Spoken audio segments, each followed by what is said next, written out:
Hello, runners.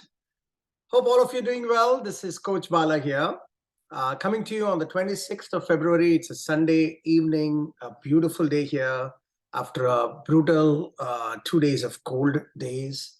And it's a Sunday evening, and congratulations. We have completed the second week of the third meso, the injury meso cycle. And boy, we are getting there. We can begin to see the light at the end of the tunnel of the season. And there's a lot more to do, obviously. But what a journey it has been. What a journey it has been for all of you. I just looked at all my runners, like my cohort's runners, the runs, and they all have delivered a phenomenal run. And I know it is the same across the board.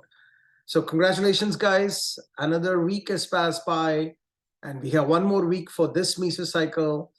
And then we have the much looked forward item, which is the rest week. So we'll have a rest week where we will give our body and mind some time to recover, which is very important. That's why let's get out of this injury meso cycle, which is meso 3. And then let's get to the final phase of our season 9 training. You cannot believe it, right? We thought we just started. And already we are at the end of third meso cycle, which is how things goes, guys, which is how this, when you are doing it in a structured way, along with a bunch of friends and people who are passionate about the same thing that you are passionate about, time flies, and which is what we want all of us to be.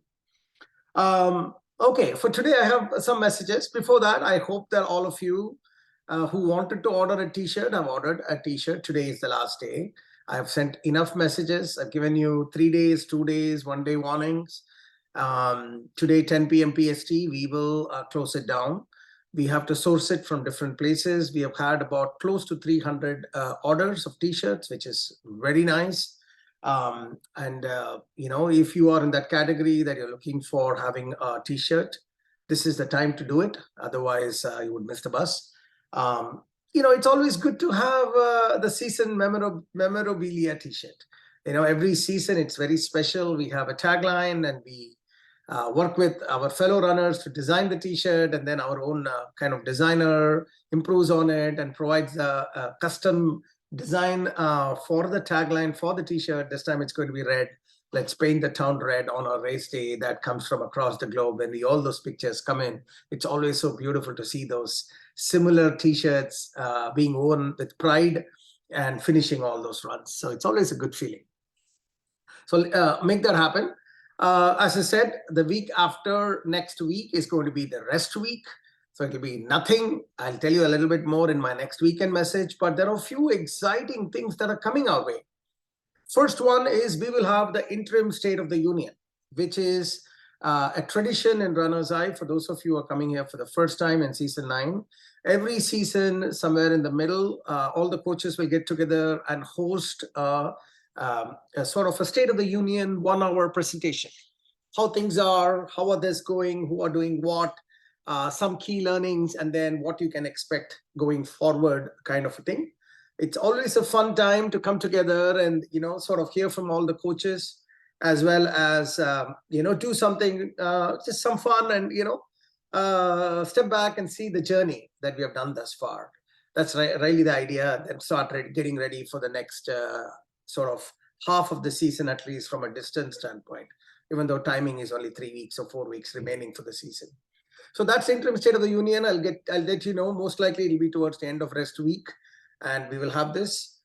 So if you look at it, if I'm looking at the calendar, the rest week starts on the 5th and ends on the 11th of March. So either we'll have it on the 10th, which is a Friday, and we can just get it done, 1 hour, 1.5 hours of interim State of the Union, and I'll give you more information. All are welcome.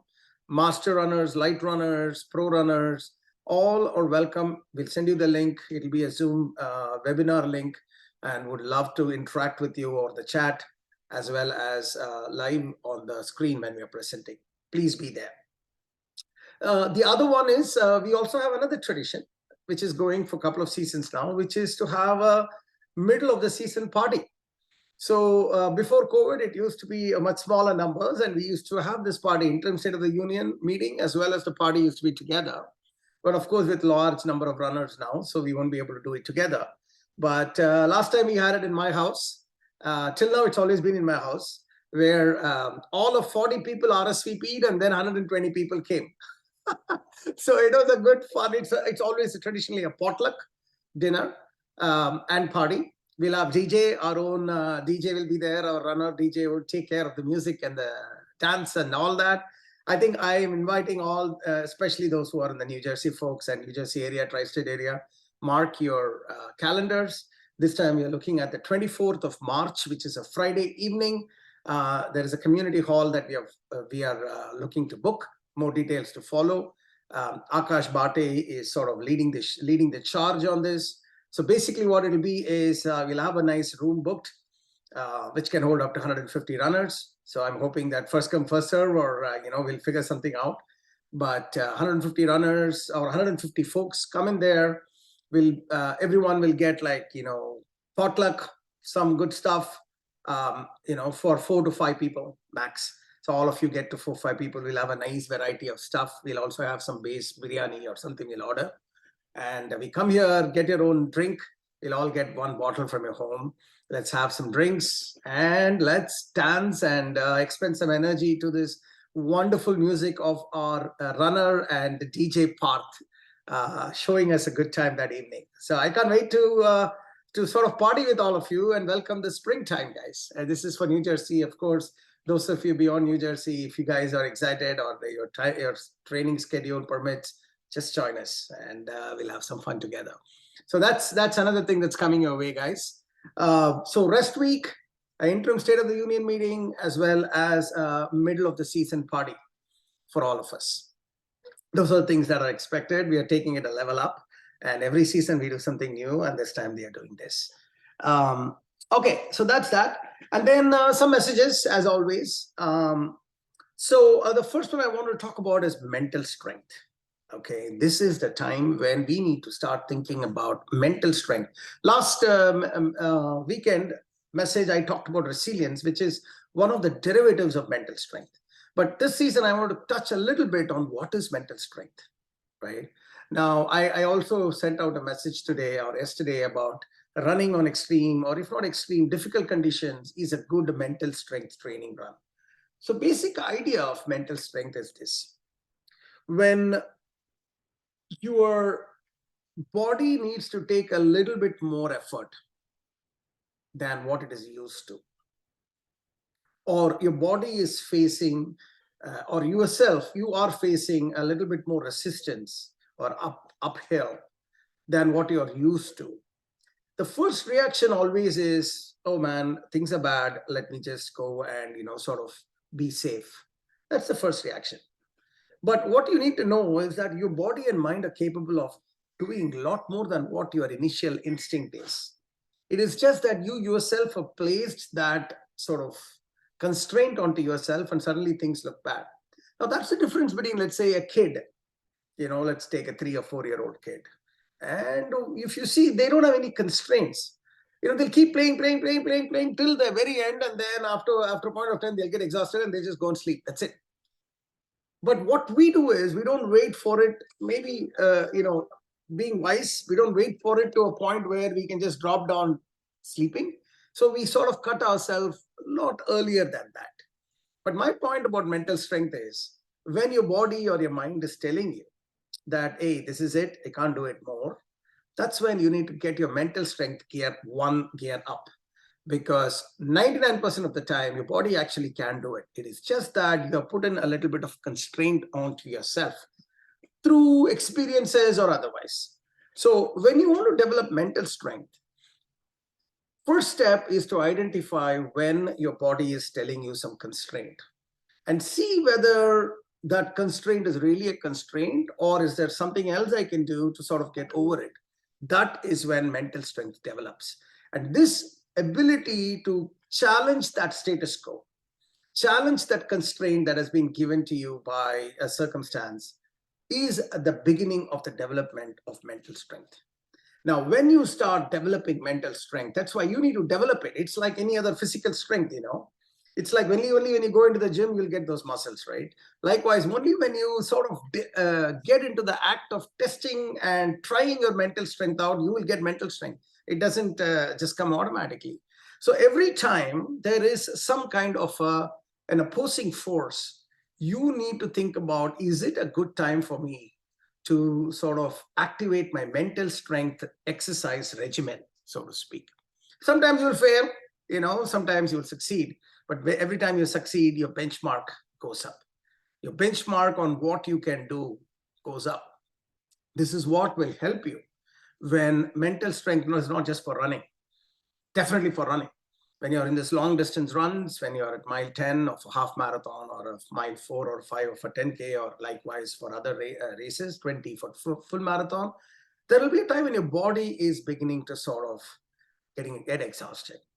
And your mental strength needs to say to the body that, no, you are exhausted, but you still have a lot more energy resources available. It's just that you need to start opening up that energy pathway. And once you show it to the body how to do that, body realizes, oh, okay, my benchmark is not this. My benchmark is much, much higher than this. And that is how big things happen. Same thing happens in mountaineering. Same thing happens when you are in a hard project and you're working 18 hours and 19 hours. And you know that another couple of hours and you're getting the job done, mental strength is required. And another facet of mental strength is this art of self-motivation. Folks who are self-motivated, who do not require external sort of attaboy to make them continue to do that, they typically have strong mental strength. So another way of looking at mental strength, guys, is that see how you can be self-motivated. That means when you want to do something just because you want to do something, irrespective of what other people say or what the circumstances tell you, you automatically increase your mental strength quotient. And essentially, this is how people look at you as passionate. This is another form of passionate. So mental strength becomes this operating system on which multiple facets of character, amazing human being character, sort of starts growing in that flower bed, so to speak. The flower bed is mental strength, and the various flowers are self-motivation, resilience, passion. All of these are beautiful flowers that can grow in this flower bed. So my suggestion, ask of you is, every time you see a challenge, ask yourself, is it a good opportunity to develop my mental strength? Once you get there, mentally you become strong. And we will talk a lot more about this as we move forward, because the next peak mesocycle is all about mental strength. Okay, so that's that. I want to talk about NQC for the week. Thank you again. This time there was a lot more enthusiastic responses. I love it. As I said, don't feel shy.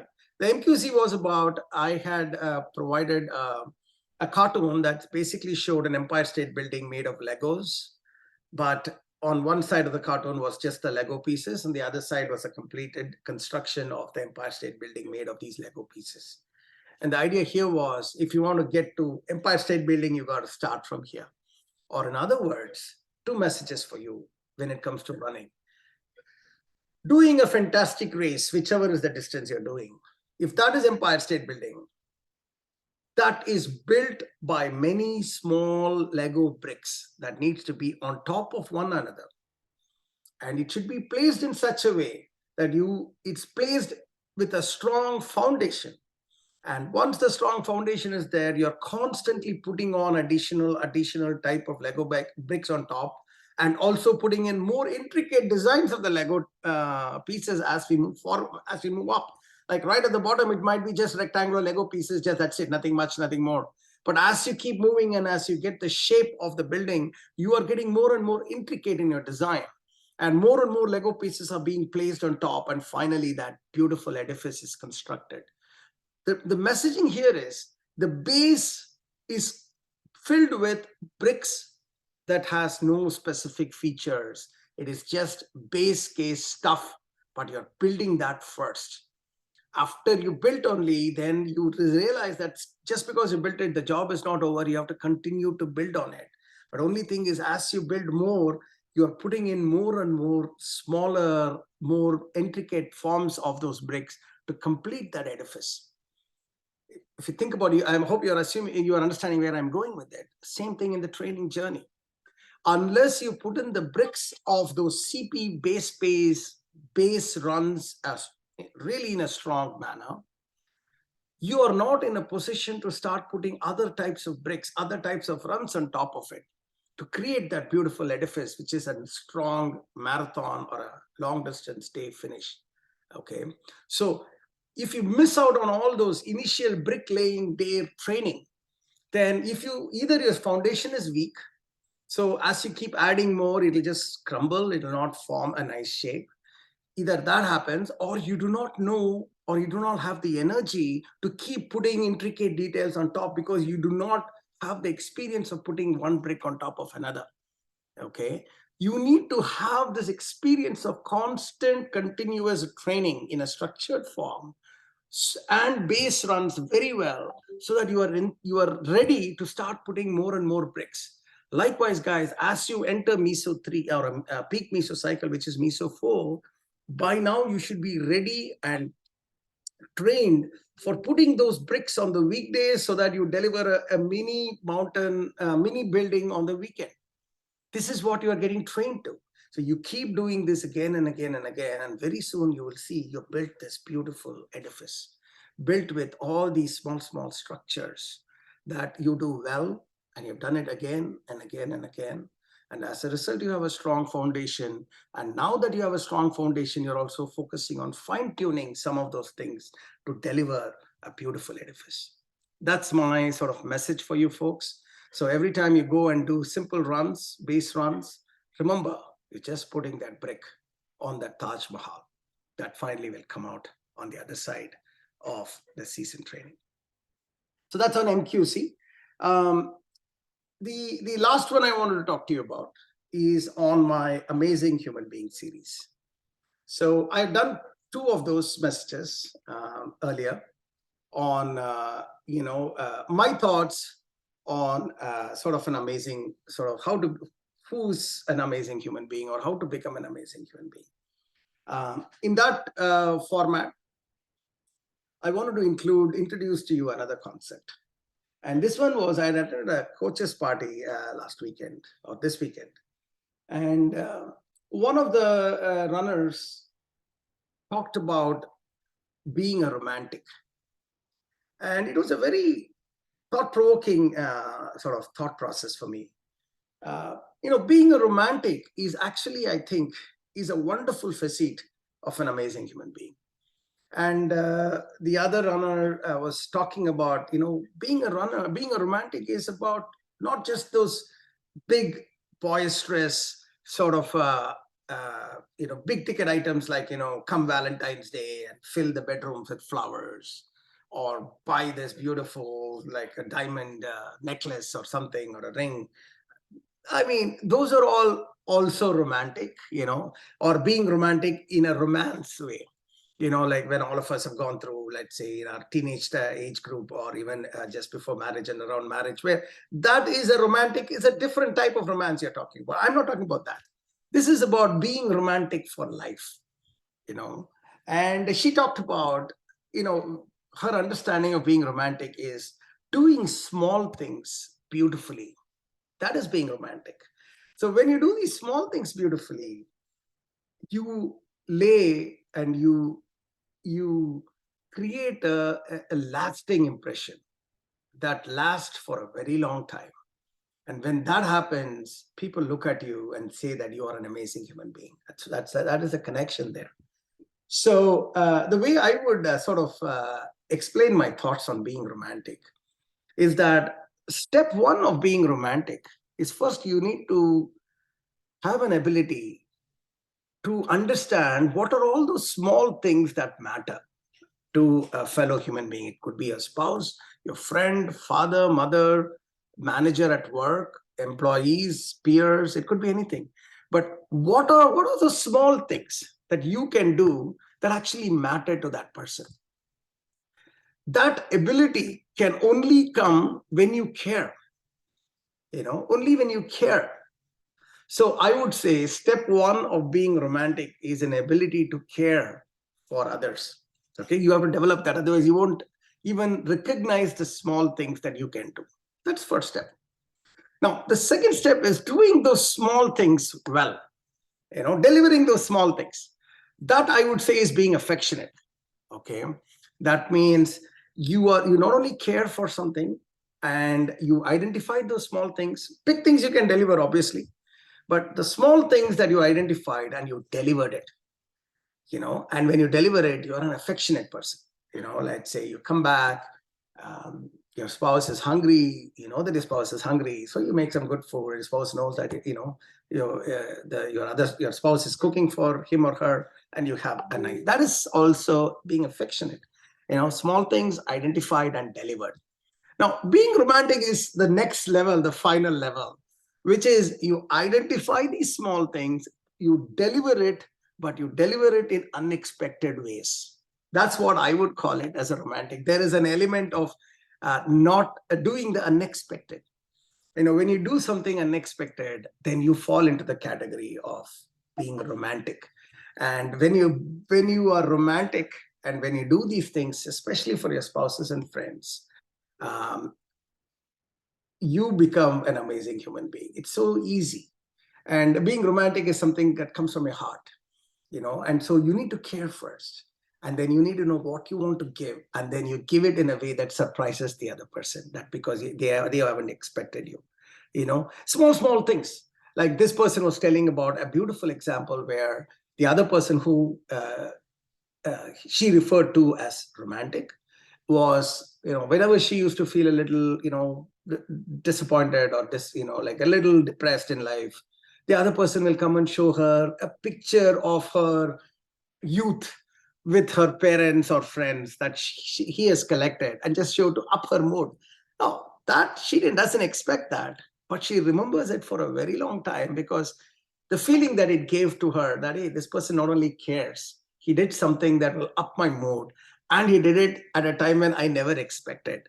That's why he's a romantic. And there's something so beautiful about this.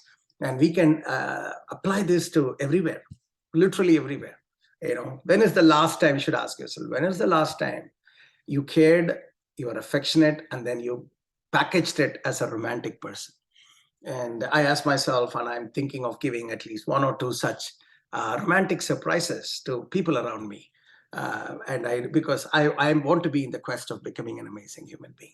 So I thought that makes sense. It's easy. It is very fun. And it brings a smile to people around you. And it's just worth it. And what is wrong in becoming an amazing human being by being a romantic? Okay. That's my message for you today, guys. Think about it. Be a good runner, be an amazing human being, and be a romantic. Thank you, guys.